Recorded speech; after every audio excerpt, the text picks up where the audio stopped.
Daniel Brooks stood at the floor-to-ceiling window of his penthouse, watching the city lights blur through tears he refused to let fall. The moving boxes stacked against the bare walls told the story of a man who had lost everything. 3 days ago, his business partner had disappeared with $12 million. 2 days ago, the FBI had frozen all his accounts. Yesterday, his lawyer informed him that proving his innocence would take months he didn't have.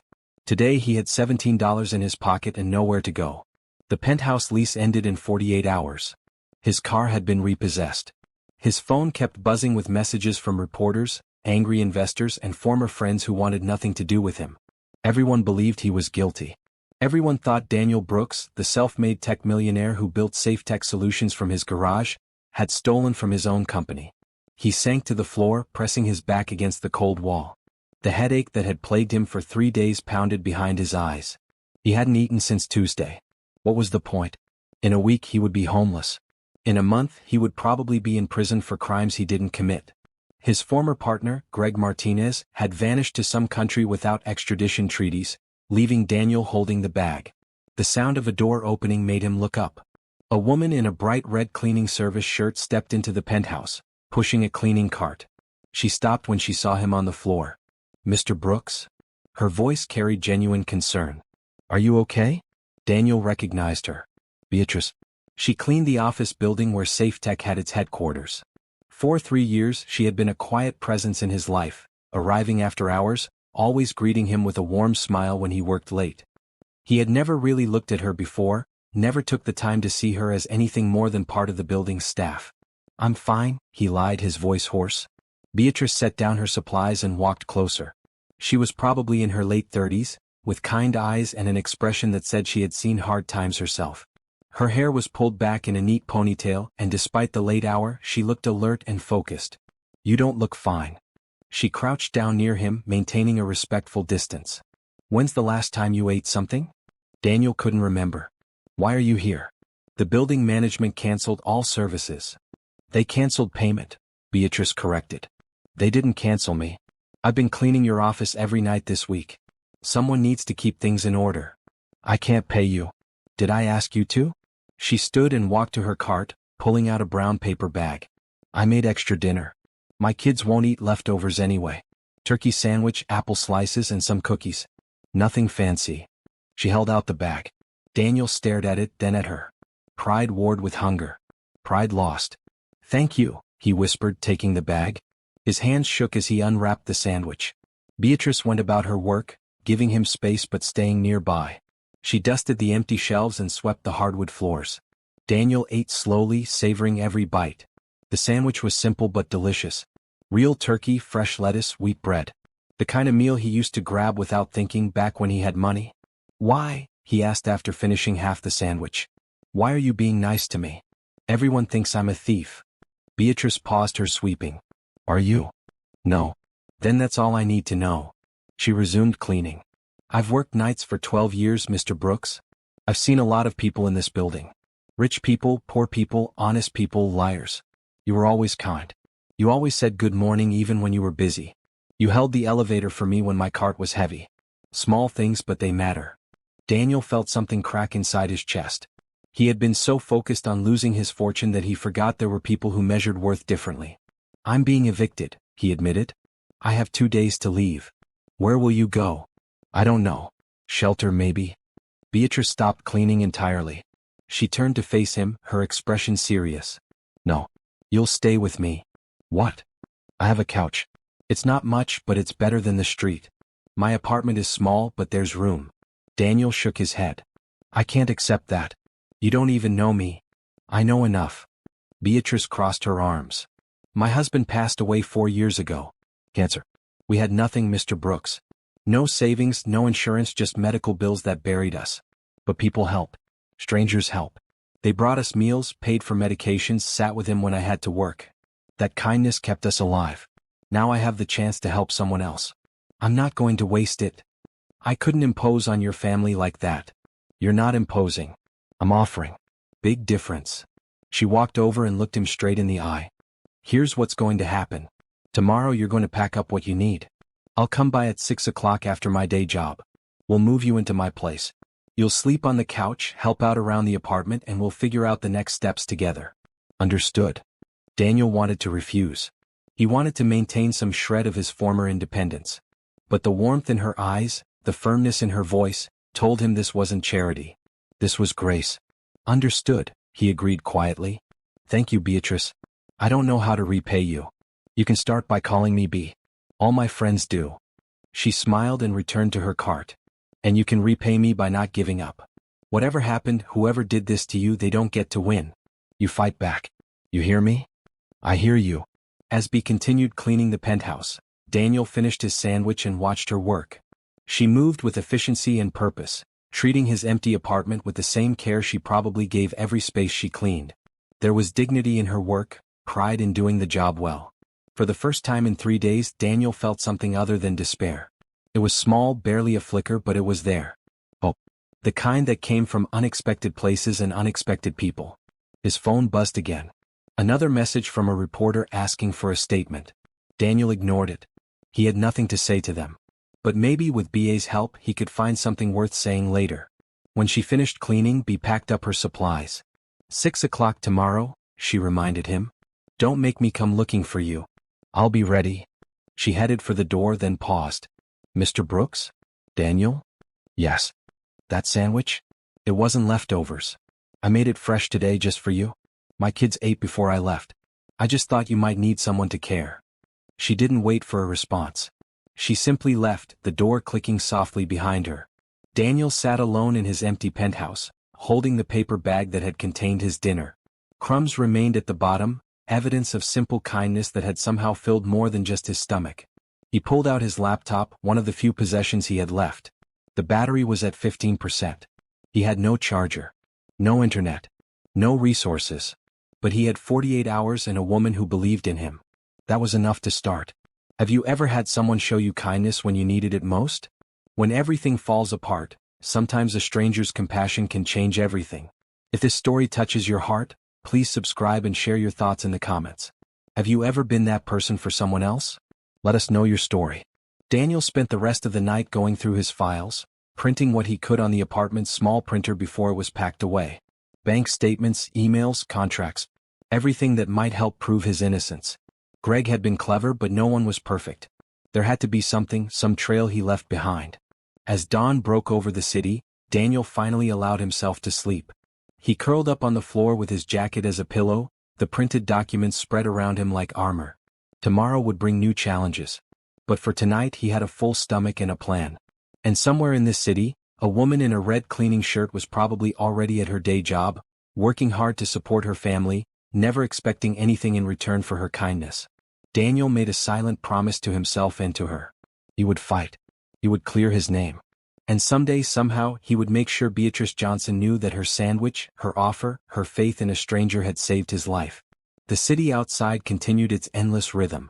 Somewhere, Greg Martinez was probably laughing, thinking he had won. But he had made one crucial mistake.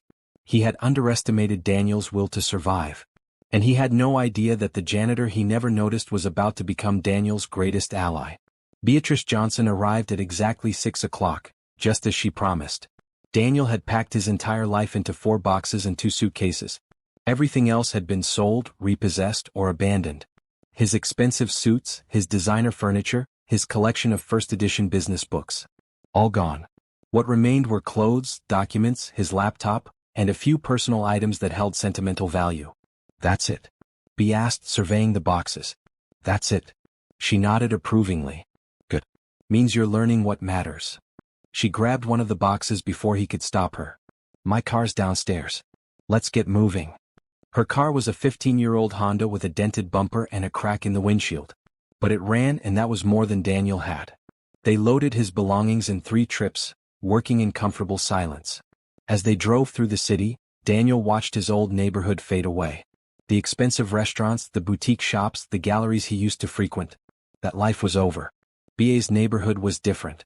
The buildings were older, the streets narrower.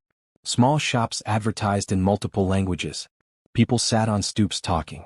Kids played basketball in a fenced court. It was alive in a way his old neighborhood never was. Here we are. B pulled into a parking spot in front of a modest brick building. 3rd floor. No elevator, I'm afraid. They carried his boxes up 3 flights of stairs.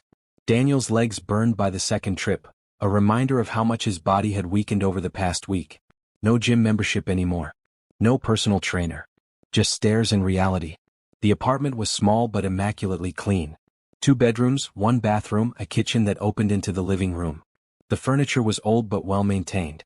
Family photos covered 1 wall. The smell of something delicious came from the kitchen. Tanya, Marcus, come meet our guest, Bea called. 2 teenagers emerged from one of the bedrooms. The girl looked about 16 with her mother's eyes and a cautious expression. The boy was younger, maybe 13, tall for his age and curious. This is Mr. Brooks. Daniel. He'll be staying with us for a while. Hi, Tanya said politely but without enthusiasm. Marcus studied him openly. Are you the guy from the news? The one who stole all that money? Marcus. Bea's voice was sharp. It's okay, Daniel said. He crouched down to Marcus's eye level. I didn't steal anything. Someone I trusted took money from my company and made it look like I did it. I'm trying to prove I'm innocent. That sucks, Marcus said bluntly. Marcus, language, be warned. It really does suck, Daniel agreed, earning a small smile from the boy. Tanya remained skeptical. Mom, can I talk to you? In private? Bea and her daughter disappeared into the kitchen. Daniel could hear their hushed conversation. Tanya was worried. Worried about a stranger in their home. Worried about her mother's safety. Worried about what people would think. All valid concerns. Your sister's protective, Daniel said to Marcus. Yeah. She's been like that since Dad died. Acts like she has to be the parent sometimes. Marcus flopped onto the couch. So, you really didn't steal that money? I really didn't. How much was it? $12 million. Marcus whistled low. Man. I'd take that and go to Disneyland forever. Despite everything, Daniel laughed. It felt strange, foreign. He couldn't remember the last time he'd laughed. That would be a long time at Disneyland. Worth it though. Bea and Tanya returned. Tanya still looked uncertain, but she nodded at Daniel. Mom says you're okay. She's usually right about people. Thank you for letting me stay here. I know this is strange. It's very strange, Tanya agreed. But Mom says we help people when they need it. Even if it's weird. They ate dinner together at the small kitchen table. Bea had made chicken, rice, and vegetables. Simple food, but it was the best meal Daniel had eaten in weeks. He was used to expensive restaurants and catered business lunches. This home-cooked meal, shared with people who barely knew him, meant more than all those fancy dinners ever had. So, what are you going to do? Tanya asked. About the money, I mean. Find proof that my partner stole it. Find him. Clear my name. You have a lawyer? I did. Can't afford him anymore. Bea set down her fork. My brother Raymond is a lawyer. He might be able to help. I can't pay him. Did I say anything about payment? Bea passed him more chicken. You're too thin. After dinner, Daniel insisted on doing the dishes. It was a small thing, but he needed to contribute somehow. As he washed plates in the tiny kitchen, Marcus appeared with a towel to dry. Mom makes us do chores, Marcus explained. If you're staying here, you have to help too. Fair enough. They worked side by side, falling into an easy rhythm. Marcus talked about school, his basketball team, his favorite video games. Normal kid stuff that Daniel had never experienced. He had been so focused on building his company that he'd missed out on simple moments like this. Tanya studied at the kitchen table, occasionally glancing up at him with lingering suspicion. Daniel didn't blame her. He was a stranger, a man accused of crimes, living in her home. She had every right to be wary. Bea emerged from her bedroom with blankets and a pillow. Couch is all yours. Bathroom's down the hall. We all get up early, so don't be alarmed by noise. Tanya leaves for school at 7. Marcus at 7:30. I leave for my day job at 8. What's your day job? Daniel realized he had never asked. I work at a diner. 6 a.m. to 2 p.m. Then I rest a bit before my cleaning shift starts at 7. She handed him the bedding. It's a lot, but we manage. You work 2 jobs? Bills don't pay themselves. She said it matter-of-factly without self-pity. Get some rest. Tomorrow we start figuring out your situation. The couch was lumpy and too short for Daniel's height, but he had never been more grateful for a place to sleep. He lay in the darkness, listening to the sounds of the apartment. Water running. Quiet conversation. The hum of the refrigerator. Normal life happening around him. His phone buzzed. A message from an unknown number. Stop looking. You'll never find me. Enjoy prison. Greg. Had to be. Daniel stared at the message, anger rising in his chest. His former partner was taunting him, confident that he had won. Daniel deleted the message and turned off his phone. Tomorrow he would start fighting back. But tonight he would accept the kindness of strangers and rest. In the bedroom, Bea knelt by her bed and prayed like she did every night. She prayed for her children, for her late husband's soul, and now for the broken man sleeping on her couch. She had no idea if she was doing the right thing. She only knew that when she saw Daniel sitting on that empty floor, she saw her husband in his final days. Alone. Scared. In need of comfort. Everyone deserves a second chance. Everyone deserves someone who believes in them. She climbed into bed and pulled the worn quilt up to her chin. Outside, sirens wailed in the distance. The city never slept. But in this small apartment, 4 people rested under one roof. 3 who had known loss and learned to carry on. And 1 who was just beginning to understand that losing everything might be the first step toward finding what truly mattered. Daniel woke to the smell of coffee and toast. For a moment he forgot where he was. Then he saw the family photos on the wall, felt the lumpy couch beneath him and remembered. He was in Beatrice Johnson's apartment, starting over from nothing. Bea appeared in the doorway, already dressed in her diner uniform. A bright green polo shirt and black pants. Her hair was pulled back and she looked tired but determined. Morning. There's coffee in the kitchen. Help yourself to breakfast. I left you a key on the counter. Lock up when you leave. Where would I go? Daniel asked honestly. Library. They have computers and internet. You need to start gathering evidence, right? She grabbed her purse. I'll be home around 3. We can talk to Raymond then. She was gone before he could respond, the door closing softly behind her. Marcus shuffled out next, still half asleep, grabbing a granola bar before heading out to catch the school bus. Tanya took more time, eating a proper breakfast while reviewing notes for a test. You can use the shower after I leave, she told Daniel. But don't use all the hot water. Mom needs some when she gets home. I won't. After Tanya left, Daniel found himself alone in the apartment. He showered quickly, changed into jeans and a t-shirt from his limited wardrobe, and sat at the kitchen table with his laptop and a cup of coffee. The library was a good idea, but first he needed to organize what he already had. He spread out his printed documents, creating piles based on dates and transaction types. Greg had been clever, routing money through multiple accounts, creating fake vendors, inflating expenses. But there were patterns. There had to be patterns. 3 hours later his phone rang. An unknown number. He almost didn't answer. Daniel Brooks. Yes. This is Lawrence Chin from First National Bank. Your landlord called about your outstanding rent. I understand your accounts are frozen, but the building management is threatening legal action. I'm calling to inform you that if payment isn't received by end of business today, they'll proceed with eviction proceedings. Daniel's stomach dropped. He had forgotten about the penthouse rent. $12,000 for the month. I don't have the money. My accounts are frozen by federal order. I understand, sir. I'm sorry. I just wanted to give you notice. The call ended. Daniel sat staring at his phone. Even though he had already moved out, the eviction would go on his record. Another black mark. Another way Greg's betrayal kept destroying his life. He needed help. Real help. Legal help. The library was a 20-minute walk. Daniel used the time to clear his head, to think through his strategy. He needed to prove the money transfers weren't authorized by him. He needed to show that Greg had access to all the same systems. He needed evidence that would convince the FBI to look at someone else.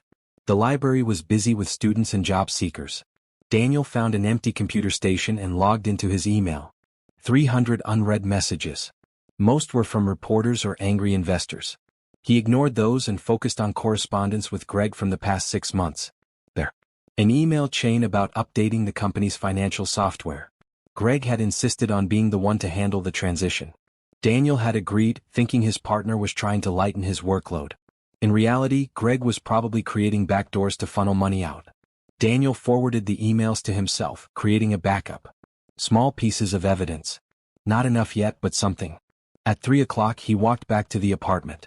Bea was already home, her feet soaking in a basin of warm water while she drank iced tea. She looked exhausted. How was your day? She asked. Productive.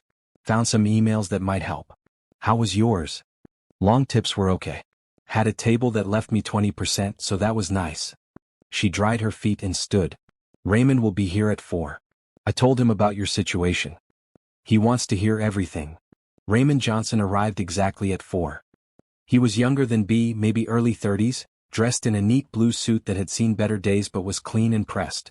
He carried a leather briefcase that was worn at the corners but still functional. Daniel Brooks. I've heard a lot about you. Raymond shook his hand firmly. My sister says you're innocent. That's good enough for me to listen. They sat at the kitchen table.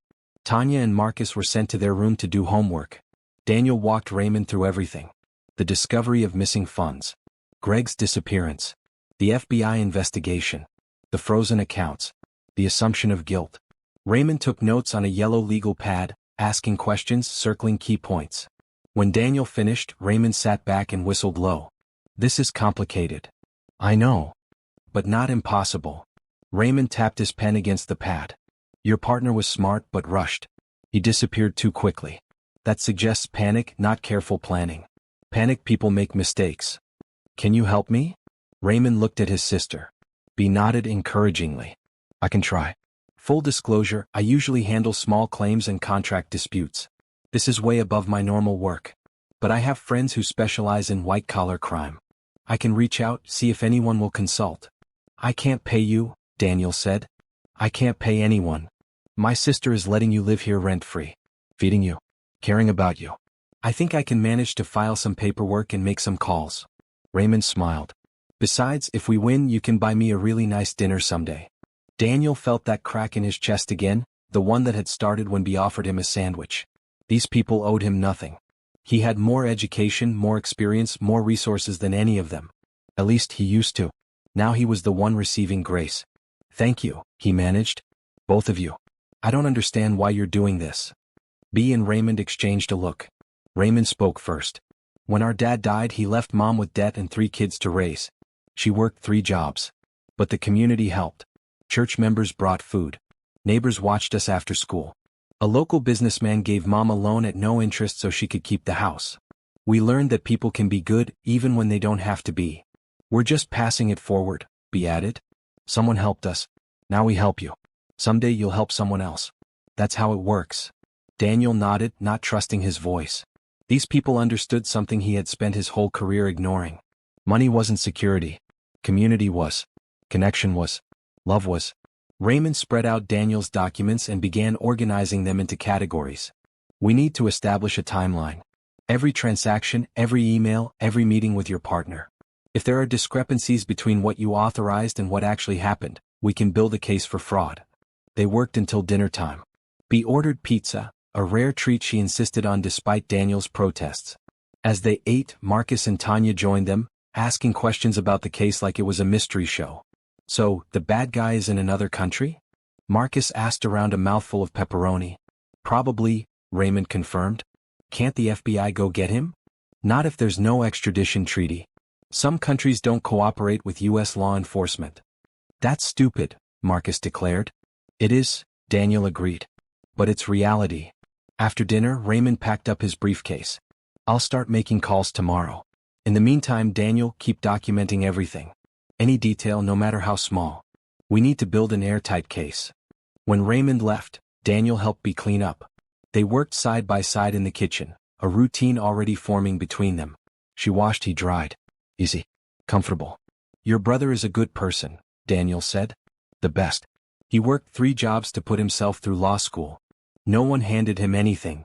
Your whole family is remarkable. B paused, her hands in the soapy water. We're just ordinary people, Daniel.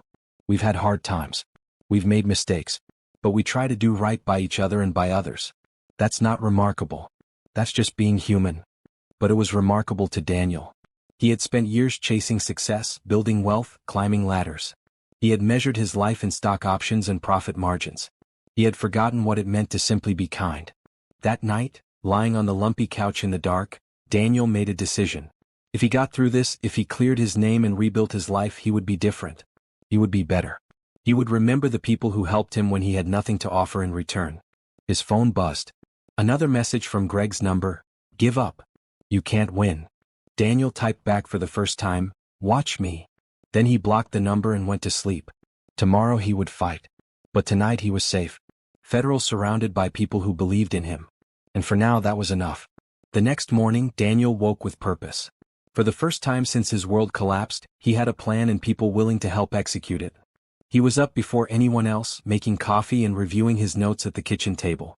B emerged at 6, surprised to find him already working. You didn't have to wake up this early. Couldn't sleep. Too much to do. She poured herself coffee and sat across from him. What's your plan for today? Library again. I need to access our company's cloud storage. My personal login still works. I want to download everything before Greg thinks to lock me out. Smart. She sipped her coffee. Raymond called me last night. After he left. He said your case is interesting. His exact words. Interesting good or interesting bad? Interesting like he wants to help. He's bringing a friend of his this evening. Another lawyer who specializes in financial fraud. Daniel felt hope spark. Real hope. I don't deserve this. Stop saying that. BA's voice was gentle but firm. You deserve help because you're a human being who needs it. That's the only qualification required. She left for work shortly after. The kids emerged, grabbed breakfast and headed to school. Daniel was out the door by 8, walking to the library with his laptop and a notebook. He spent 6 hours downloading files. Contracts, invoices, bank statements, internal emails. Everything he could access. Greg had been thorough in his theft, but he couldn't erase every trace. No one could. Around 2, Daniel's stomach reminded him he hadn't eaten. He had $3 in his wallet. Enough for a candy bar from the vending machine. He bought it and sat outside the library eating slowly and watching people pass by. Everyone looked busy. Important. Like they had places to be and purposes to fulfill. Daniel used to be like that. Now he was the guy eating a Snickers bar on a bench because it was all he could afford. Daniel? He looked up. A woman stood in front of him, someone from his old life. Michelle Rodriguez, a former business associate. She looked uncomfortable. Hi, Michelle. I thought that was you. Are you okay? Depends on your definition. She shifted her weight. I saw the news. Everyone's talking about it. I bet they are. Did you really steal that money? Daniel took another bite of his candy bar. A week ago, her question would have angered him. Now he just felt tired. No. My partner did. He framed me. I'm trying to prove it. Oh. She processed this. Do you need anything? Money or? Her offer was genuine, but Daniel could see the hesitation in her eyes. She wanted to help but was afraid of being associated with him. Afraid of the scandal. I'm okay. But thank you for asking. She nodded, relieved he didn't take her up on it. Well, good luck. I hope you figure it out. She walked away quickly.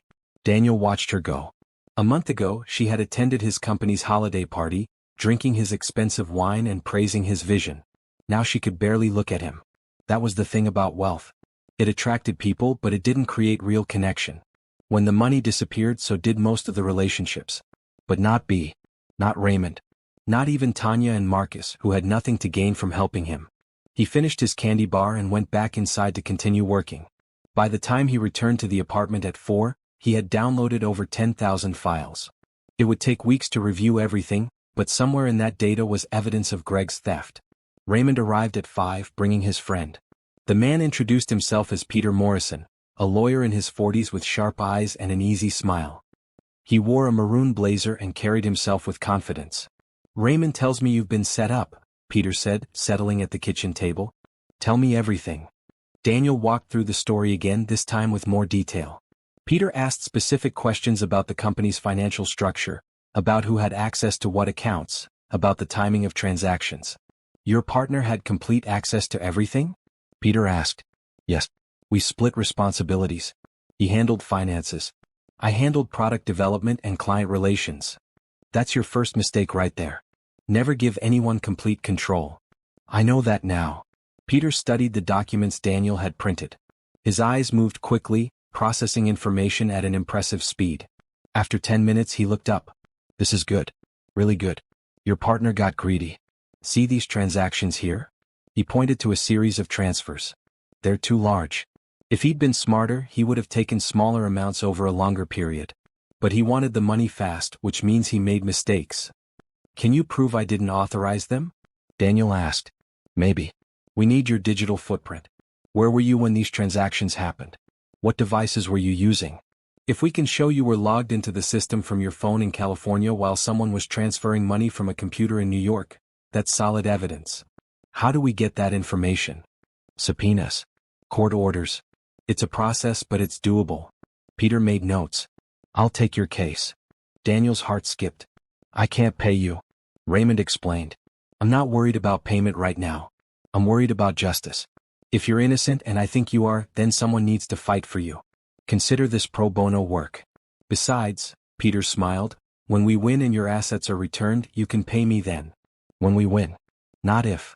I don't take cases I don't think I can win. Bad for my reputation. They spent the next 2 hours strategizing. Peter explained the legal process, the timeline, the challenges.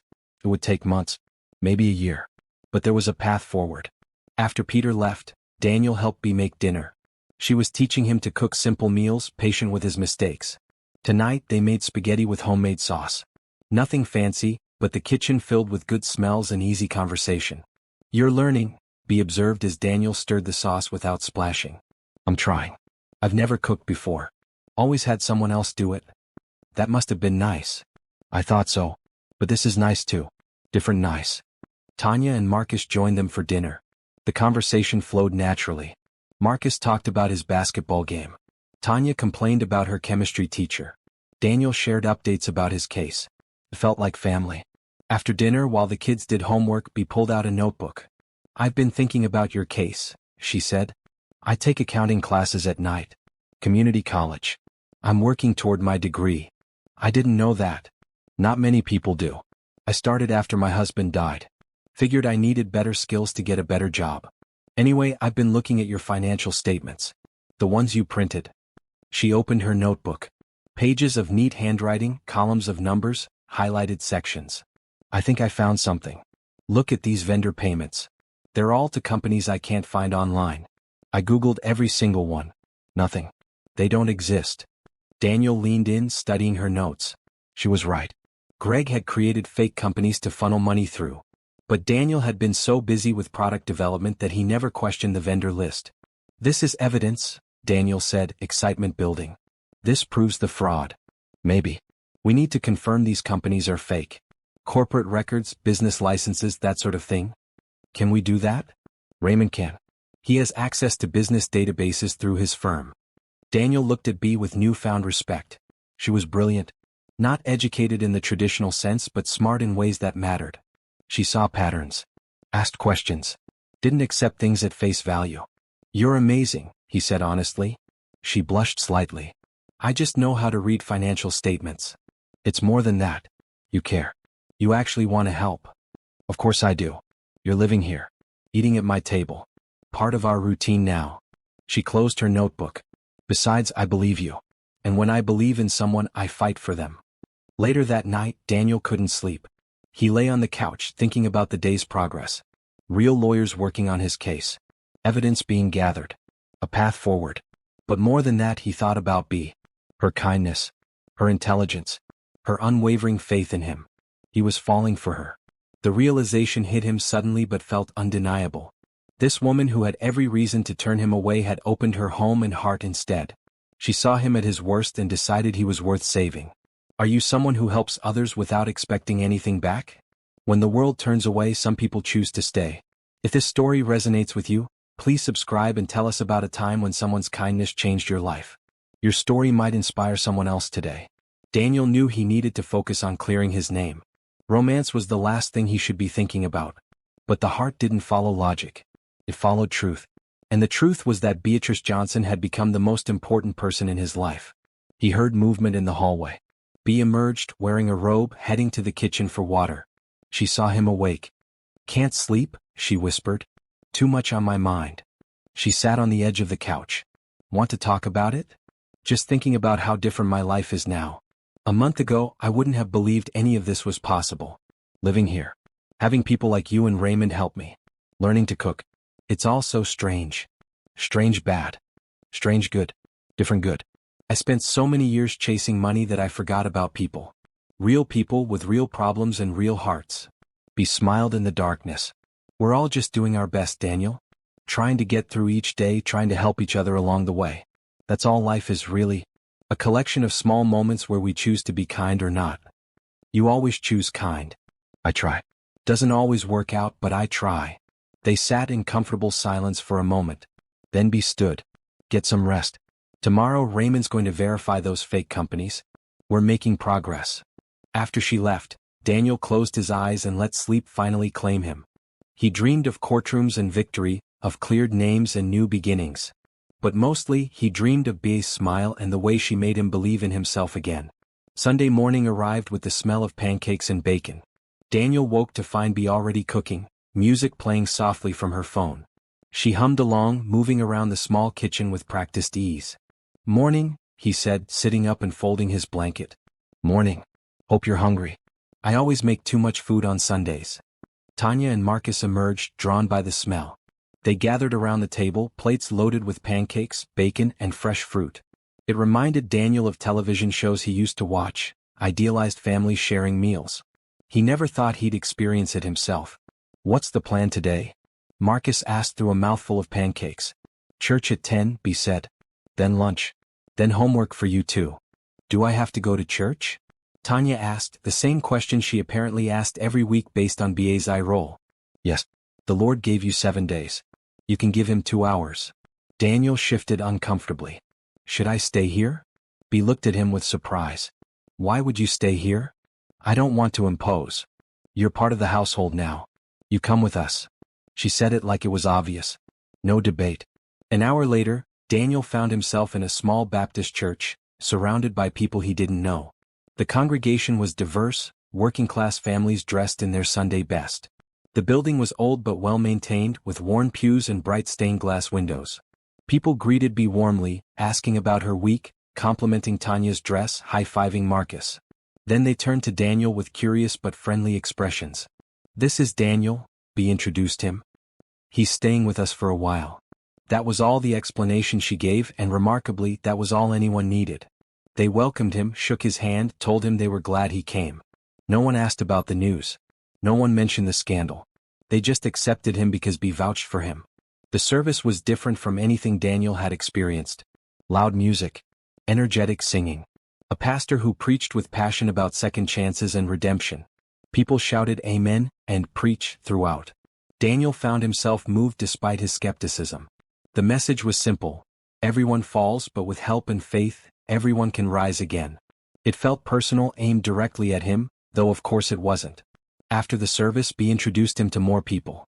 Sister Martha, an elderly woman who hugged like she meant it.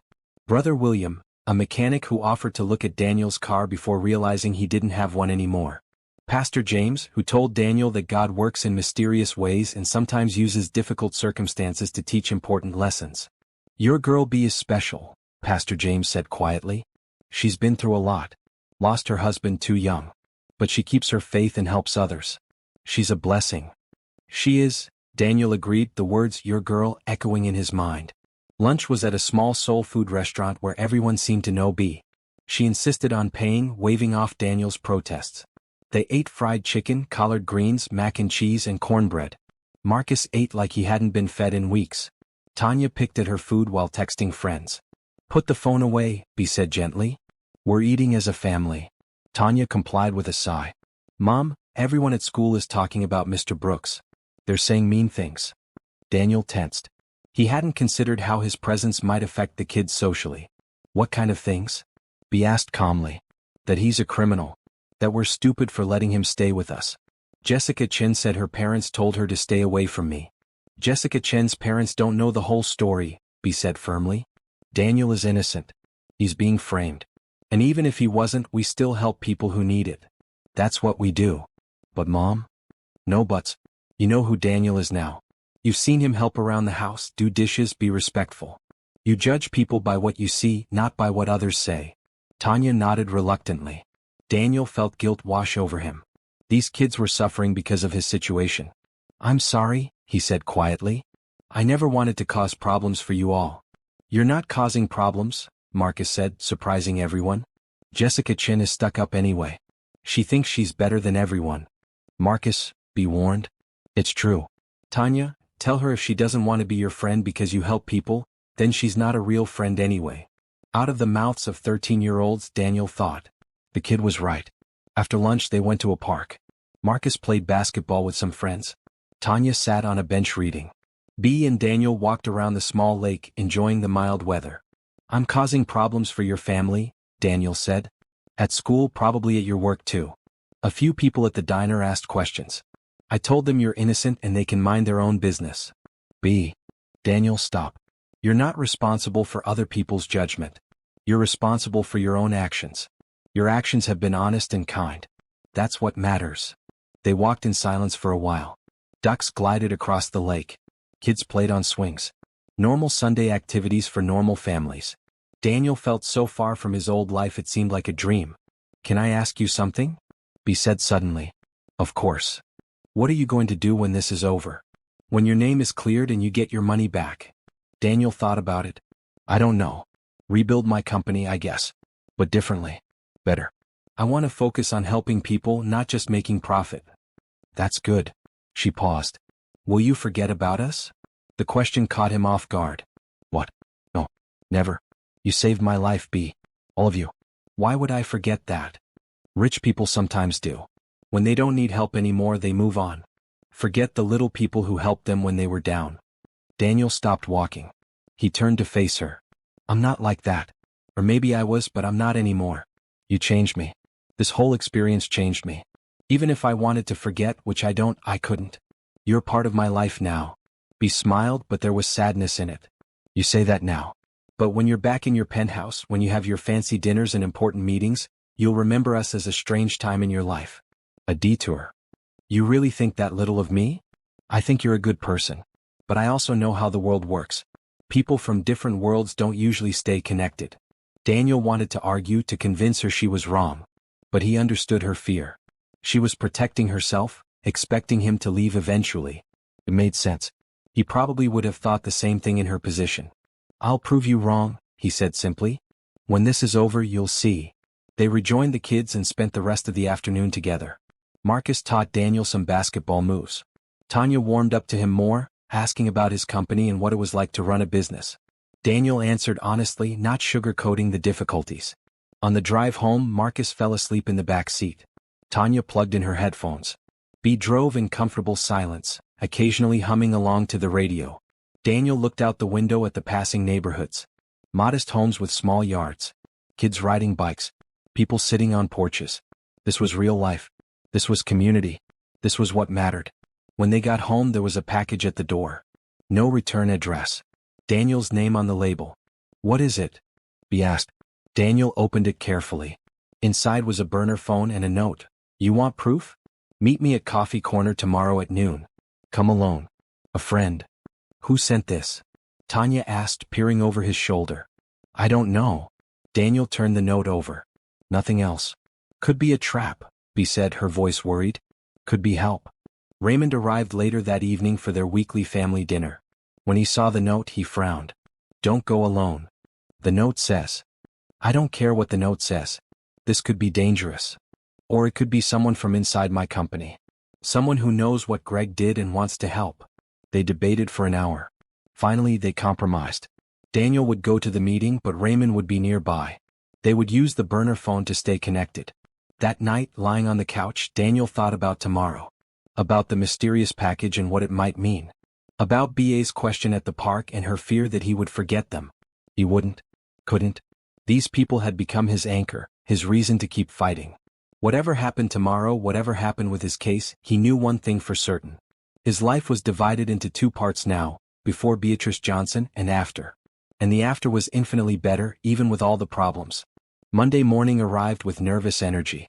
Daniel dressed carefully, choosing jeans and a blue button-down shirt. He wanted to look approachable but serious. The Coffee Corner was a small cafe downtown, neutral territory, public enough to be safe but private enough for conversation. B made him breakfast, her worry evident in the way she kept checking the time. You'll be careful? She asked for the third time. Raymond will be there. I'll be fine. These things never go smoothly in movies. This isn't a movie. Promise me you'll call if anything feels wrong. He took her hand, surprising both of them. I promise. Her hand was warm in his, calloused from hard work but gentle. For a moment they just stood there, connected. Then Marcus burst into the kitchen looking for his backpack and the moment passed. Raymond picked Daniel up at 11. They drove downtown, going over the plan again. Raymond would sit at a table near the back. Daniel would take a table by the window. If anything went wrong, Daniel would signal by scratching his head. "This is ridiculous," Daniel muttered.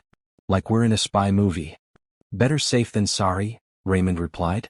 Coffee Corner was busy with the lunch crowd. Daniel got a coffee and chose a table by the window as planned. Raymond sat 3 tables away, pretending to read documents. Daniel checked his watch. Noon exactly. 5 minutes passed. Then 10. Daniel started to think it was a prank. Then a woman approached his table. Daniel Brooks. She was middle-aged, professionally dressed in a navy suit, carrying a leather briefcase. She looked nervous, constantly glancing around. "Yes. Who are you?" "My name is Helen Torres. I work in accounting at SafeTech." "Or I did. I was laid off last week." She sat down without being invited. "We don't have much time." "Time for what?" Helen opened her briefcase and pulled out a folder. "Greg Martinez has been stealing from the company for 2 years. I discovered it 6 months ago. I tried to report it, but he was my supervisor. He buried my concerns and started a paper trail, making it look like I was incompetent. Then he framed you and disappeared." Daniel's heart raced. "You have proof?" "Everything. Bank records, emails, internal memos. I kept copies of everything before he could delete them." She slid the folder across the table. "I should have come forward sooner. I was scared. Greg threatened my job, my reputation. He said no one would believe me. After he framed you and ran, I realized I couldn't stay silent anymore." Daniel opened the folder. Pages of financial records, highlighted sections showing discrepancies, emails where Greg instructed Helen to process transactions that violated company policy. "Why now? Why help me?" "Because you don't deserve what's happening to you.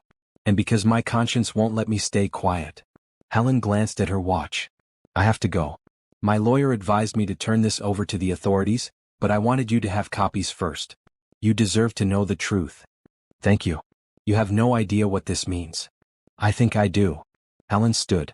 "Good luck, Mr. Brooks. I hope you get your life back." She left quickly, disappearing into the lunch crowd. Daniel sat frozen, staring at the folder. This was it. Real evidence. Not just patterns or suspicious transactions, but documented proof of Greg's fraud. Raymond appeared at his side. "Was that her?" "Yes. She gave us everything." Daniel's hands shook as he showed Raymond the documents. Raymond flipped through the pages, his lawyer brain processing quickly. "This is solid. Really solid. With this, we can prove you were framed. She's turning it over to the authorities." "Good. We need multiple copies. Let's get these scanned immediately." They went to a print shop and spent 2 hours scanning and organizing everything. Helen had been thorough. She had transaction records, audit trails, even a recording of a conversation where Greg admitted to moving money without authorization. The recording was dated 3 months before the theft was discovered. Why didn't she come forward then? Daniel wondered. Fear. People lose jobs, reputations, futures. She probably thought she could handle it internally. Raymond organized the copies into 3 sets. But now we have ammunition. Real ammunition. They returned to BA's apartment at 3. She was home from her diner shift, feet up, drinking iced tea. When she saw Daniel's face, she sat up quickly. What happened? Daniel told her everything. About Helen Torres, the documents, the recording. About finally having proof that he was innocent. Bea listened quietly, her expression shifting from worry to relief to joy. When Daniel finished, she did something unexpected. She hugged him. A real, genuine, full-contact hug that lasted several seconds. You're going to be okay, she whispered. Finally, you're going to be okay. Daniel hugged her back, breathing in her scent. Something floral and clean. Simple and real. Everything about Bea was real, and it was the thing he valued most. Raymond cleared his throat. I'll call Peter. We need to file these documents with the court immediately. The FBI will want to see them too. That evening, Peter Morrison arrived with another lawyer from his firm. They reviewed everything, cross-referenced dates, verified authenticity. By midnight they had a strategy. We file a motion to dismiss the charges against you, Peter explained. We present this evidence showing Greg's systematic fraud. We show you were a victim, not an accomplice. With Helen's testimony, the case against you falls apart. How long will it take? Few weeks. Maybe a month. The legal system moves slowly. But Daniel, you're going to win. This evidence is too strong to ignore. After everyone left, Daniel and Bea sat in the quiet living room. The kids were asleep. The city outside hummed with its usual night sounds. You'll be leaving soon, Bea said softly. What? When your name is cleared. When you get your money back, you'll move back to your old life. I told you. I know what you told me. But reality is different. You have a business to rebuild. A reputation to restore. You can't do that living on my couch. Daniel turned to face her. What if I don't want my old life back? Not exactly like it was anyway. Everyone wants their old life back when they lose it. Not me. The person I was before? He was successful but lonely. Rich but disconnected. He had everything and nothing. Daniel paused, choosing his words carefully. You know what I have now? On your couch, eating your homemade dinners, doing dishes with Marcus? I have peace. I have purpose. I have people who care about me, not my bank account. Daniel, I'm not saying I want to stay on your couch forever. That would be weird. But I'm saying I don't want to go back to who I was. I want to be better. And you showed me how. B looked at him with an expression he couldn't quite read. Oh, fear. Both? What are you saying exactly? I'm saying you matter to me. Your kids matter to me. This life, this community, these people at your church who welcomed a stranger. It all matters. And when this is over, I want to figure out how to keep it in my life. We're from different worlds. So what? People bridge worlds all the time. It's not that simple. Why not? B stood, pacing the small living room. Because I have responsibilities. 2 kids to raise. Bills to pay. A life that exists in this neighborhood, in that church, with those people. I can't just merge into your fancy world. I'm not asking you to. I'm saying maybe I want to be part of your world. For how long? Until you get bored? Until someone from your old life reminds you of what you're missing? Daniel stood too, closing the distance between them. I fell in love with you. The words hung in the air. B froze. I know the timing is terrible. I know I'm a mess. I know I have nothing to offer right now. But I needed to say it. I fell in love with your kindness, your strength, your faith. With the way you make pancakes on Sunday and take care of everyone around you. With how you see the good in people even when they can't see it themselves. B.A.'s eyes filled with tears. Daniel, you're not thinking clearly. You're grateful. That's not the same as love. It's both. I'm grateful and in love. Can't it be both? She wiped her eyes. I can't talk about this now. It's too much. Too fast. I understand. I just needed you to know. B went to her bedroom, closing the door softly. Daniel stood alone in the living room, his heart pounding. He had said it. Put it out there. Now she knew. He lay on the couch, staring at the ceiling, replaying the conversation. Maybe he should have waited. Maybe it was too soon. But life had taught him recently that tomorrow wasn't guaranteed. Sometimes you had to be honest, even if the timing was imperfect. In her room, B sat on her bed, crying quietly. She had felt something growing between them too. But she was scared. Scared of being hurt. Scared of her kids getting attached to someone who might leave. Scared of hoping for something that seemed impossible. Her late husband had been her high school sweetheart. She had never imagined loving anyone else. And now here was Daniel, this broken man she had helped, offering her his heart. She didn't know what to do with it. The next 2 weeks moved quickly.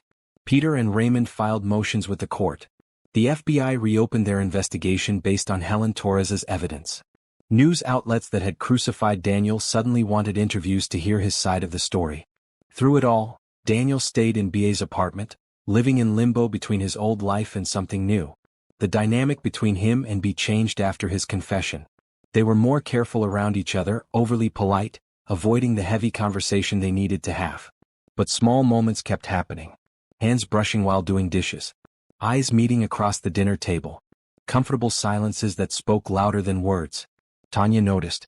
Are you and Mom dating? She asked one afternoon while they worked on her math homework together. No. Why? Because you look at her like my dad used to. Before he got sick. Daniel didn't know what to say to that. Tanya saved him by moving on to the next math problem, but her observation stayed with him. Marcus noticed too. You like my mom, he declared one evening while they played video games. Everyone likes your mom. She's a good person. No, I mean like her. Is that still what kids say? I'm asking a serious question. Daniel paused the game. Would that bother you? If I liked your mom that way? Marcus considered it. Dad's been gone 4 years. Mom deserves to be happy. She works too much and worries too much. If you make her happy, then I guess it's okay. I'd never try to replace your father. Good. Because you couldn't. But you could be something else. Something new. Kids were wise in ways adults forgot to be, Daniel thought. Raymond came by regularly with legal updates. The FBI wants to interview you again.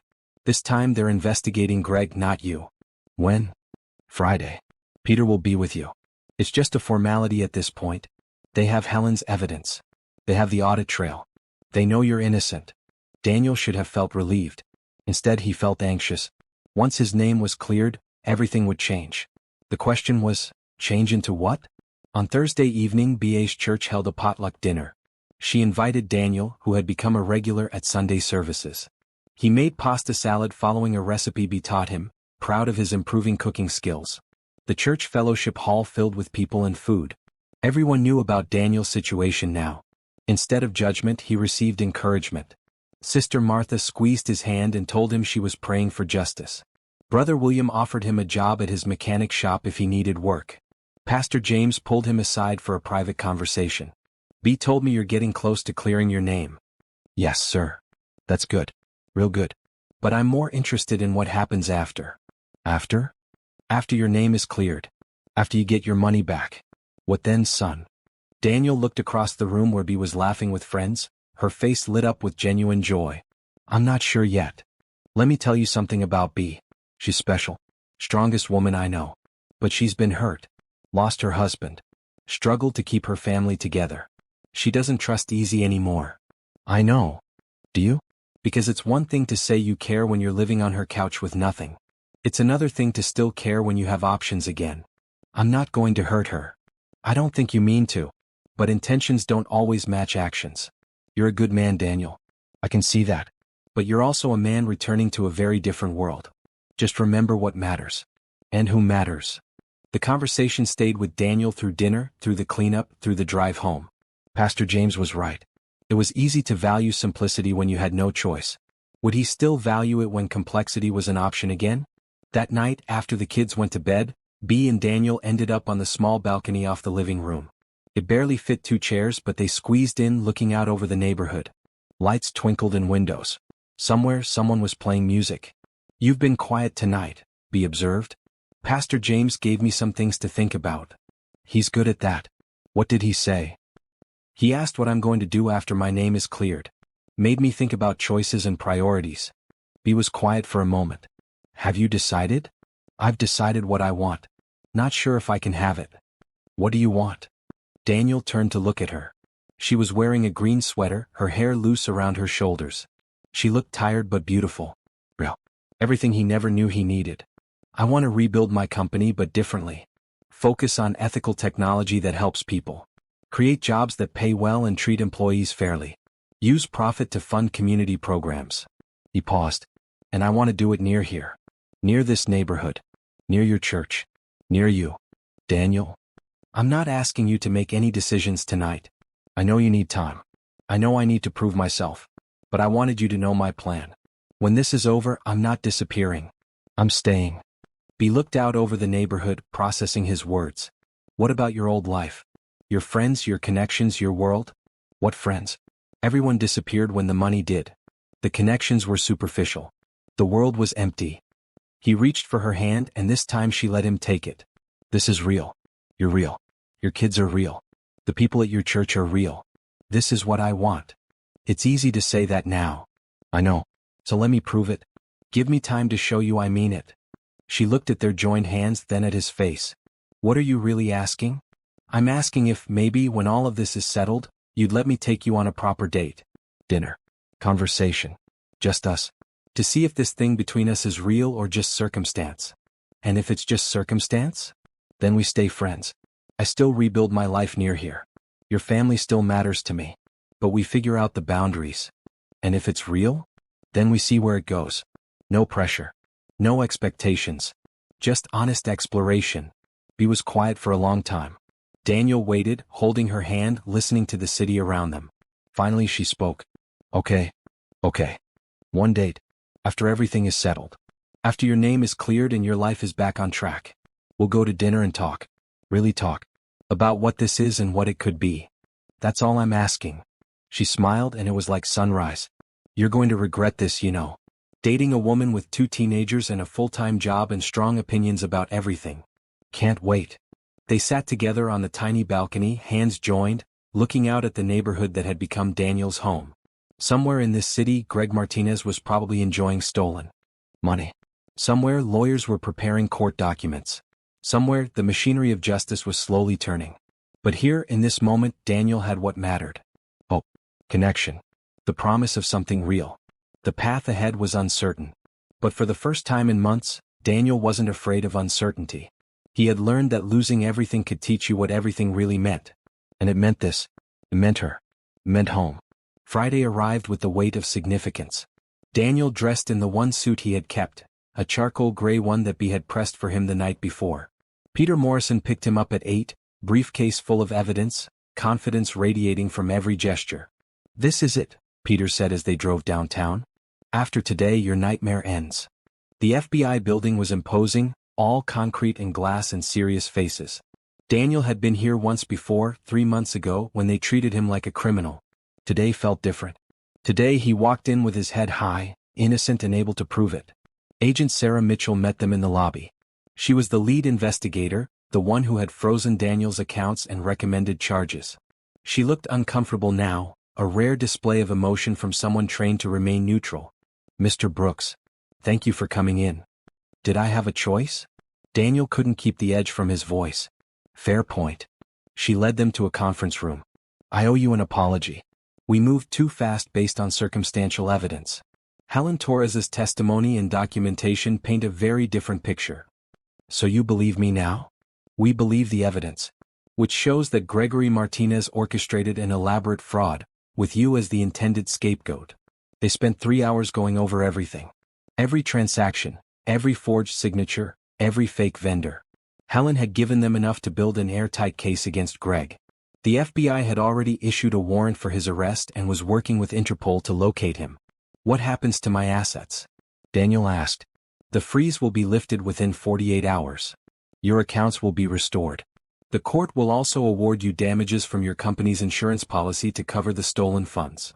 Agent Mitchell slid a document across the table. "This is an official letter clearing you of all suspicion. You're free to resume your life, Mr. Brooks. And again, I apologize for what you've been through." Peter grinned. "That's what I like to hear." They left the FBI building at noon. Daniel stood on the sidewalk, blinking in the bright sunlight, trying to process what just happened. It was over. The nightmare was actually over. "Congratulations," Peter said, shaking his hand. "You're officially innocent. Your reputation will be restored. And you're about to be significantly wealthier than you were before, thanks to those insurance damages." "I can't believe it." "Believe it? You fought hard. You had good people helping you. Justice won." Peter checked his watch. "I have to get back to the office. We'll handle all the paperwork. Within a week, everything should be fully processed." Daniel watched Peter drive away, then started walking. He needed to move, to think, to let the reality sink in. He had his life back. His money, his reputation, his freedom. Everything he thought he'd lost forever was being returned. He found himself at the park where he and B had walked weeks ago. The same ducks glided across the lake. The same kids played on swings. But everything felt different now. He was different now. His phone rang. "Raymond. Heard the news from Peter. Congratulations, man. You did it. We did it. I couldn't have done this without you and your sister. You would have figured something out. But I'm glad we could help." Raymond paused. "What's next?" "I don't know. I need to figure out where to live, how to restart my company, what to do with this second chance. And what to do about my sister." Daniel smiled. "That too. Don't hurt her, Daniel. I know you're a good guy. But she's been through enough. If you're not serious, walk away now." "I'm serious." "Good. Because if you break her heart, I know a lot of lawyers who would love to sue you for something." They both laughed, but the message was clear. B had people who protected her. Daniel would have to prove he belonged in that circle.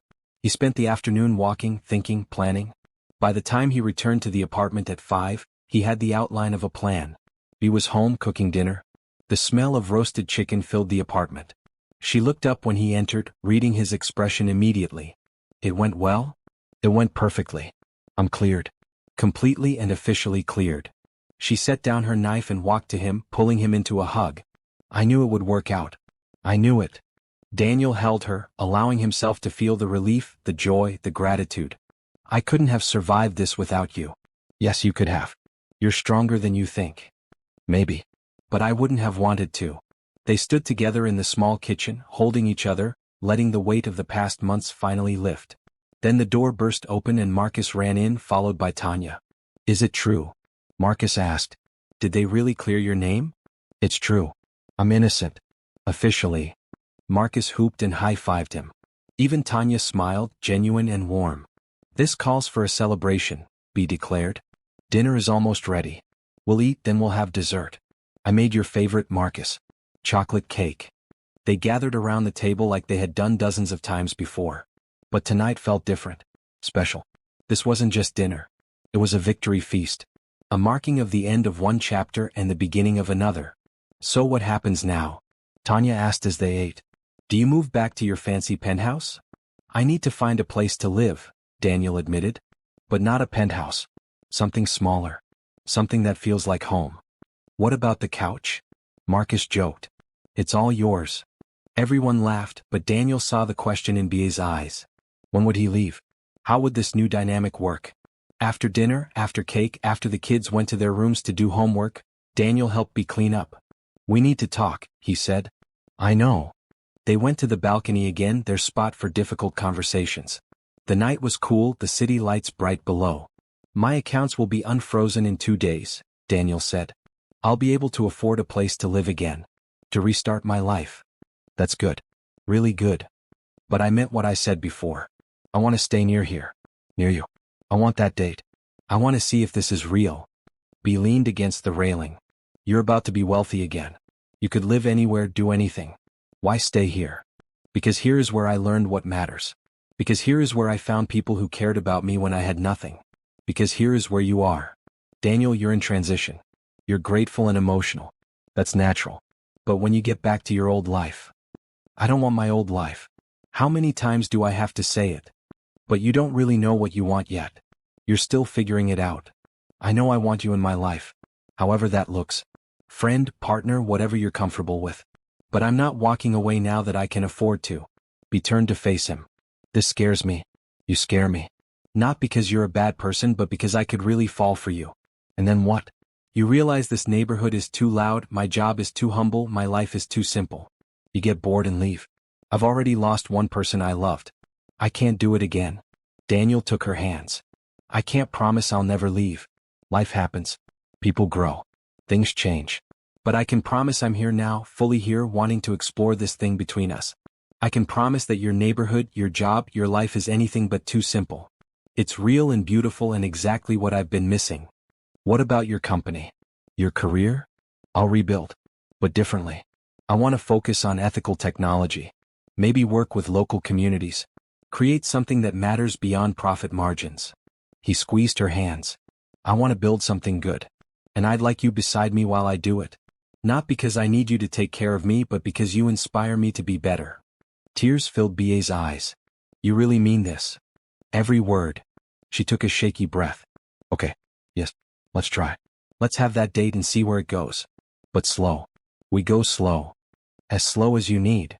And you meet my expectations. I have high standards. I'd expect nothing less." She laughed through her tears. "This is crazy. A month ago you were just the man who worked late at the office building. Now you're living on my couch and asking me on dates. Life is strange."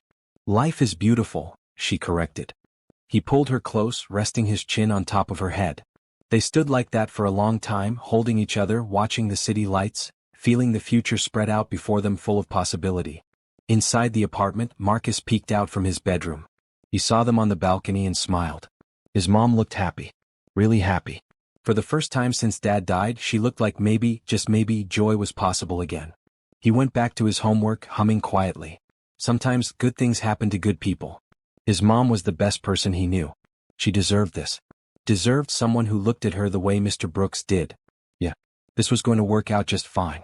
2 weeks later, Daniel stood in front of a modest 2-bedroom apartment 3 blocks from B.A.'s place. The landlord, an elderly man named Mr. Patterson, showed him around the space. Hardwood floors, updated kitchen, plenty of natural light.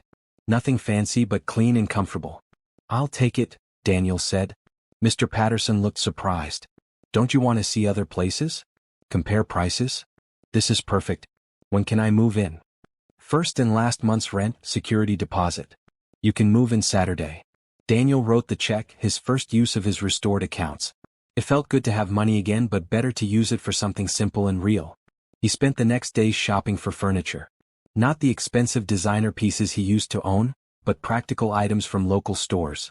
A comfortable couch, a sturdy bed, a kitchen table with 4 chairs. Dishes and pots and pans. Everything needed to build a home, not a showplace. Bea helped him shop, offering opinions and keeping him from buying anything too fancy. "You don't need a $400 coffee maker," she said, steering him toward a simple one. "But it has 18 settings. Coffee has one setting. Hot. This one is $30 and works fine." She was right, of course. She was right about most things. Raymond helped him move in on Saturday. Marcus and Tanya came too, turning it into a family affair. They carried boxes, assembled furniture, argued about where the couch should go. It felt natural, easy, like they'd been doing this together for years instead of weeks. "Your place is nice," Tanya said, looking around the living room. "Normal nice. Not trying too hard nice." "Thank you. I think it's a compliment. My mom says people who try too hard are usually compensating for something." "Your mom is wise." By evening, the apartment was functional. Not perfect but livable. They ordered pizza and ate sitting on the new couch, paper plates on their laps, celebrating Daniel's first night in his new home. After everyone left, Daniel sat alone in his apartment, feeling the weight of solitude. He had been living with Bea's family for so long that being alone felt strange. But it was good strange. Necessary strange. He needed his own space to figure out who he was now, separate from the person he used to be. His phone buzzed. A text from Bea. "How's the first night in your new place?" "Quiet. Strange. But good. Thank you for all your help." "Anytime. Sleep well." He smiled at his phone like a teenager with his first crush.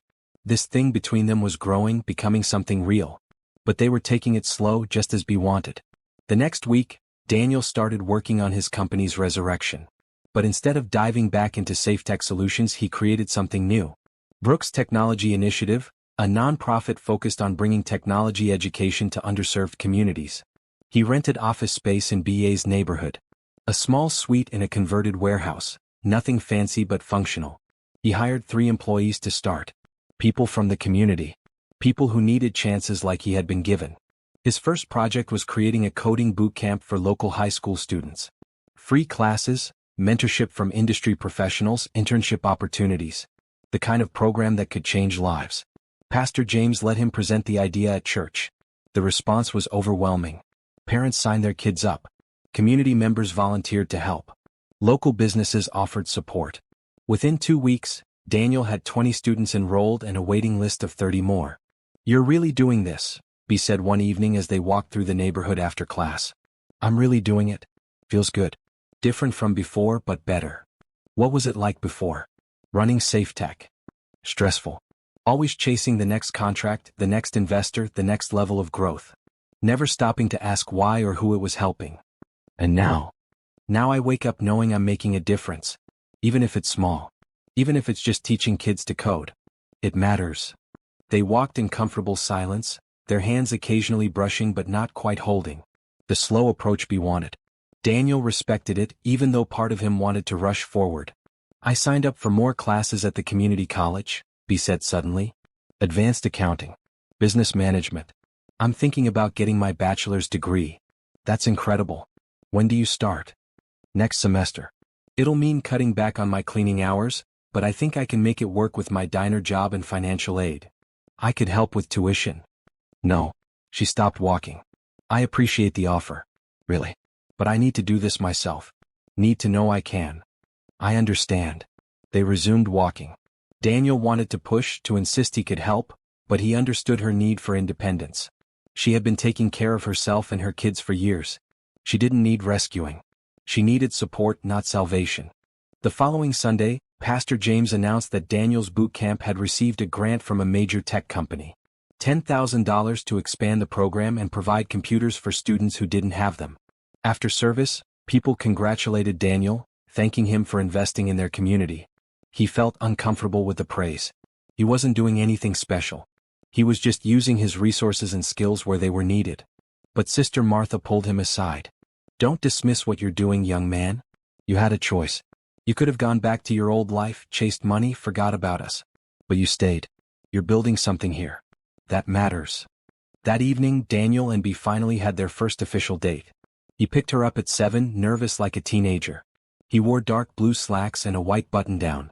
She wore a red dress that made his breath catch. "You look beautiful," he said. "You clean up nice yourself." They went to a small Italian restaurant Raymond had recommended. Nothing fancy, just good food and quiet atmosphere. They talked for hours. About their childhoods, their dreams, their fears. About loss and hope and second chances. "Tell me about your husband," Daniel said over dessert. "If you're comfortable." Bea smiled, a mix of sadness and warmth. "His name was James. We met in high school. He was funny and kind and worked construction. We got married young, had the kids, were building a good life. Then he got sick. Pancreatic cancer. Went fast. 6 months from diagnosis to death. I'm sorry. He was a good man. Great father. I loved him completely. But he's gone. And I've spent 4 years living in the past, afraid to move forward." She reached across the table, taking Daniel's hand. "You make me want to move forward. That's terrifying and exciting at the same time. We'll move at whatever pace feels right. What about you? Any serious relationships in your past?" Daniel shook his head. "Dated casually. Never anything serious. I was too focused on work, on success. I thought relationships could wait until I achieved my goals. Then I achieved them and realized I was alone. And now I know that relationships are the goal. Connection is success. Everything else is just details." They left the restaurant and walked through the neighborhood, ending up at the park. They sat on a bench by the lake, watching the water reflect moonlight. "This was a really good date," Bea said. "Does that mean there will be a second one?" "Definitely. But let's keep taking it slow. I want to make sure this is real. That it lasts. I'm not going anywhere. That's what scares me. What if you're not supposed to be here? What if you're supposed to be doing something bigger and I'm holding you back?" Daniel turned to face her. "You're not holding me back. You're the reason I'm moving forward in the right direction. Before you, I was successful but empty. Now I'm rebuilding something meaningful. You didn't hold me back. You saved me." She leaned her head on his shoulder. "You saved yourself. I just gave you a couch and some sandwiches. And hope. And faith. And a reason to keep fighting." They sat together by the lake, not needing to say more. The night was peaceful, the city quiet around them. Daniel had everything he needed in this moment. Not wealth or status or recognition. Just a good woman beside him and a future full of possibility. His phone buzzed. A message from Peter Morrison. "FBI located Martinez. Arrested in Costa Rica. He's being extradited. Trial scheduled for next month. Thought you'd want to know." Daniel showed Bea the message. "It's really over. Greg's caught. Justice is happening." "How do you feel?" "Relieved. Vindicated. But also, I don't hate him. I should, but I don't. He gave me the worst experience of my life, but it led me here. To you. To this community. To understanding what really matters. I almost want to thank him. That's growth. That's therapy. And good people surrounding me." They stayed at the park until midnight, talking and laughing and planning. Then Daniel walked Bea home, their fingers finally intertwined, holding hands like it was the most natural thing in the world. At her door they paused. "I had a wonderful time tonight," Bea said. "Me too. Can I kiss you?" "Not yet. But soon. When I'm sure. I can wait.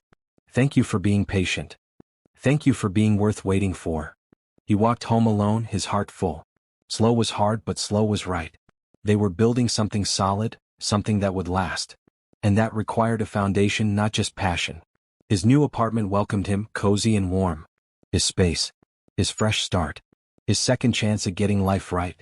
And 3 blocks away, Bea lay in bed thinking about the man who had come into her life at exactly the right moment. The man who had nothing but gave everything. The man who saw her not as a cleaning lady or a single mom, but as a complete person worthy of love and respect. She wasn't sure where this was going. But for the first time in 4 years she was excited to find out. 6 months passed like a beautiful dream. Daniel's coding boot camp grew to serve 60 students. 3 graduates had already been accepted to college with full scholarships. The Brooks Technology Initiative expanded to offer adult classes, teaching job skills to people looking to change careers. Bea graduated from community college with her associate degree and immediately enrolled in a bachelor's program. She cut back to one job, focusing on the diner and her studies. Daniel had offered financial help multiple times. She had refused multiple times. They had learned to respect each other's boundaries. Their relationship deepened slowly, carefully. More dates. Long conversations. Meeting each other's worlds. Daniel attended every one of Marcus's basketball games. He helped Tanya prepare for college applications. He became part of their family without replacing their father's memory. 4 months into their relationship, they shared their first kiss. It happened naturally, beautifully, after a community event where Daniel's students showcased their coding projects. Bea had been so proud of him, of what he built, that she simply leaned in and kissed him. Finally, he had whispered against her lips. "Worth the wait?" she asked. "Absolutely." Now, 6 months later, Daniel stood in Raymond's office, nervous and excited. "You're sure about this?" Raymond asked. "Completely sure. It's fast. Only 6 months. We've been through more in 6 months than most couples experience in years. I know her. I know her kids. I know what I want." Raymond studied him. "Okay. Then you have my blessing. But if you hurt her..." "I know. Lots of lawyers who would sue me." "You've mentioned it." Raymond grinned. "Just making sure you understand the terms." Daniel had a plan. A good plan. He spent the next week preparing, coordinating with everyone involved. Pastor James, Sister Martha, Marcus, Tanya, even some of Daniel's former business associates who had apologized and wanted to support his new venture. The night of the proposal was disguised as a celebration dinner for the boot camp's graduation. Daniel had invited Bea under that premise. She arrived at the church fellowship hall at 7, wearing a green dress he loved, expecting a casual community gathering. Instead, she walked into a room transformed. White lights strung across the ceiling. Tables arranged elegantly. Everyone she cared about gathered together. Her church family, her brother Raymond, her children, even some co-workers from the diner. "What is this?" she asked, confused. Daniel stepped forward, taking her hand. "This is me showing you how much you mean to me." He led her to the center of the room. Music started playing. A song they had danced to on their third date. "6 months ago I was broken. Hopeless. Ready to give up on everything. Then you walked into my empty penthouse with a sandwich and refused to let me quit." Daniel's voice carried across the quiet room. "You didn't just save my life, Bea. You taught me how to live it. Really live it.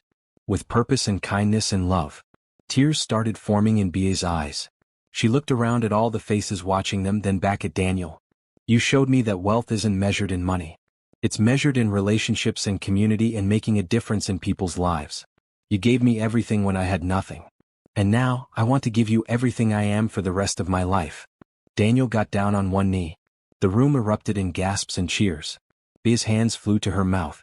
"Beatrice Johnson, you are the strongest, kindest, most beautiful woman I've ever known. You inspire me every day to be better. To do better. To love better. Your children are incredible because you raised them right. Your faith is unshakable because you live it genuinely. I don't want to spend another day without you officially in my life." He pulled out a ring. Simple, elegant, with a blue stone that matched her eyes. "Will you marry me?" Bea stared at him, tears streaming down her face. The room held its breath. "Yes," she whispered. Then louder, "Yes. Of course yes." The room exploded in celebration. Daniel slipped the ring on her finger and stood, pulling her into a kiss that made everyone cheer louder. Tanya and Marcus rushed forward, hugging both of them. Raymond clapped Daniel on the shoulder. Sister Martha dabbed her eyes with a handkerchief. "You were supposed to wait at least a year," Bea said, laughing and crying simultaneously. "I couldn't wait. I know what I want. I want you. I want our family. I want to build a life together." "Our family?" "If the kids are okay with it." Daniel looked at Tanya and Marcus. "I know I can never replace your father. I wouldn't try. But I'd like to be part of your family. To help take care of you and your mom. To be someone you can count on." Tanya hugged him fiercely. "You already are." Marcus grinned. "Does this mean I can call you Dad?" "If you want to. Or Daniel. Or hey you. Whatever feels right." "I'm going with Dad." "Sounds cooler." The celebration continued for hours. Food appeared, catered by the restaurant where they had their first date. Music played. People danced and laughed and shared stories about Bea and Daniel's journey. Pastor James pulled Daniel aside. "You did good, son. She deserves happiness. You both do. Thank you for believing in us. I believe in what you built together. Not just the relationship but the community work. The boot camp. The initiative. You took your second chance and multiplied it into chances for others. That's what faith looks like in action." Later, sitting at a table with Raymond, Peter, and some of the boot camp students, Daniel reflected on the journey. From the empty penthouse to this moment. From despair to joy. From isolation to family. What are you thinking about? B asked, sitting beside him and taking his hand. How lucky I am. How different my life is now. Different better? Different perfect. What happens next? After we get married? We keep building. The boot camp.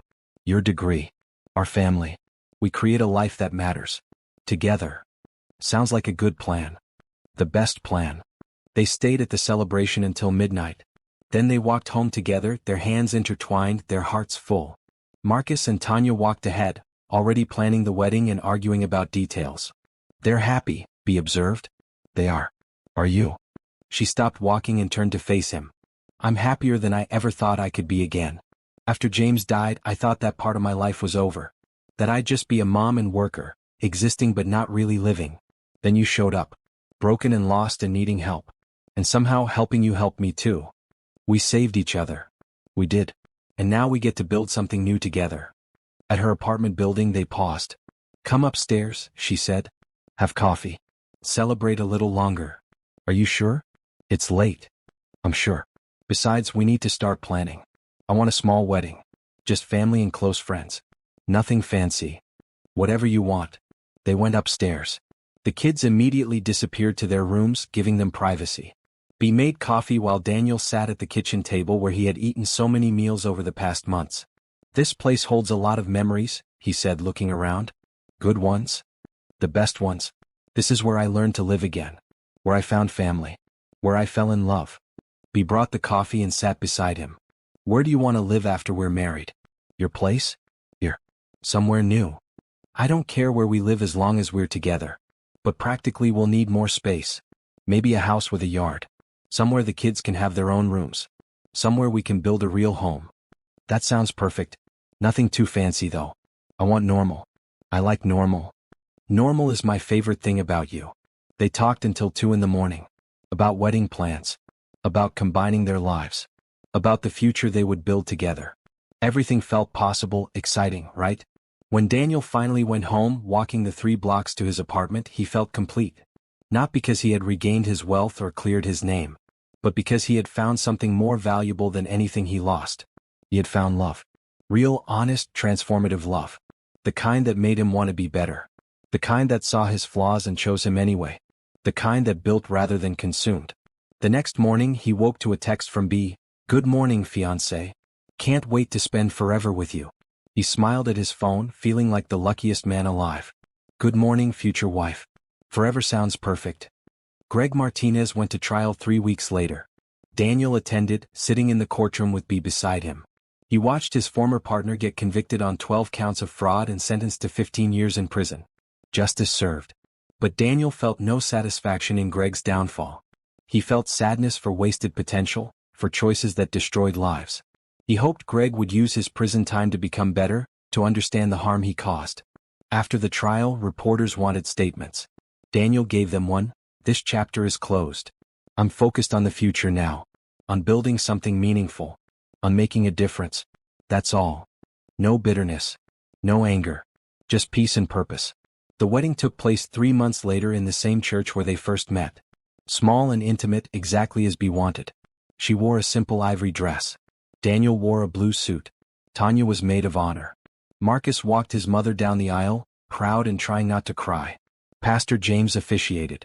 We're gathered today to witness something beautiful. 2 people who found each other in the darkest moment and chose to build something bright together. 2 people who understand that love isn't just feeling. It's action. It's choice. It's showing up every day and choosing each other again and again. They exchanged vows they had written themselves. Daniel promised to honor BA's strength, support her dreams and love her children as his own. B promised to believe in Daniel's vision, celebrate his kindness, and build a life of purpose together. When Pastor James pronounced them husband and wife, the small congregation erupted in joy. Daniel kissed his bride, tasting tears and happiness and the sweet promise of forever. The reception was held in the church fellowship hall. Potluck style, everyone bringing their favorite dishes. No fancy caterers or expensive champagne. Just good food and good people celebrating love. Raymond gave a toast. I've known my sister my whole life. She's the strongest person I know. When life knocked her down, she got back up. When she had nothing, she shared what little she had. When someone needed help, she gave it without question. Daniel, you're one lucky man to have her. And B, you're one lucky woman to have found someone who sees you for the incredible person you are. Here's to building a beautiful life together. Sister Martha gave a toast. Love is patient. Love is kind. But love is also brave. It takes courage to open your heart after loss. It takes faith to try again. These two have that courage. That faith. May they build a home filled with joy, laughter, and purpose. Marcus gave a toast. So, my new dad is pretty cool. He plays video games with me, comes to my basketball games, and makes my mom really happy. That's all I ever wanted. Someone who treats her right and sticks around. Welcome to the family, Dad. You're stuck with us now. Everyone laughed and cried and celebrated until evening. Then Daniel and B left for their honeymoon. Not somewhere exotic or expensive. They went to a cabin in the mountains, simple and quiet, where they could rest and begin their life together away from the noise of the world. On their first night as husband and wife, they sat on the cabin's porch, watching stars emerge in the darkening sky. Happy? Daniel asked. Happier than I ever imagined. You. Complete. Absolutely complete. What do we do now? We live. We love. We build. We make every day count. That sounds perfect. They sat together in the peaceful night, two people who had been broken and found healing in each other. Two people who understood that the best things in life weren't things at all. They were moments like this. Connections like theirs. Love that transformed. Daniel thought back to that night in the empty penthouse, contemplating giving up. If someone had told him then that his darkest moment would lead to his greatest joy, he never would have believed it. But here he was, married to the love of his life, part of a real family, building something meaningful with his work, living with purpose. Sometimes losing everything was the only way to find what truly mattered. And what mattered was love, community, purpose, connection. What mattered was her. What mattered was home. And he had finally found it. The end. 3 years later, Daniel and B stood in front of a new building. The Brooks Johnson Community Center. Named after both their families. Funded by Daniel's business success and built with community support. Inside were computer labs for the boot camp, classrooms for adult education, a gym for youth sports, a commercial kitchen for job training. Everything the neighborhood needed, all under one roof. Marcus, now 16 and a coding prodigy, would intern there during summers. Tanya, now 19 and in college, had designed the center's logo. Raymond served on the board. Sister Martha ran the food program. Pastor James held services in the auditorium on Sundays. We did this, B said, looking at the building with pride. We did, Daniel agreed. Together. They held hands, watching as people from the neighborhood toured the facility, excited and grateful. This was legacy.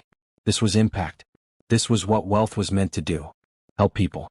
Build community. Create opportunity. And at the center of it all was love. The love between a man and woman who found each other when they needed it most.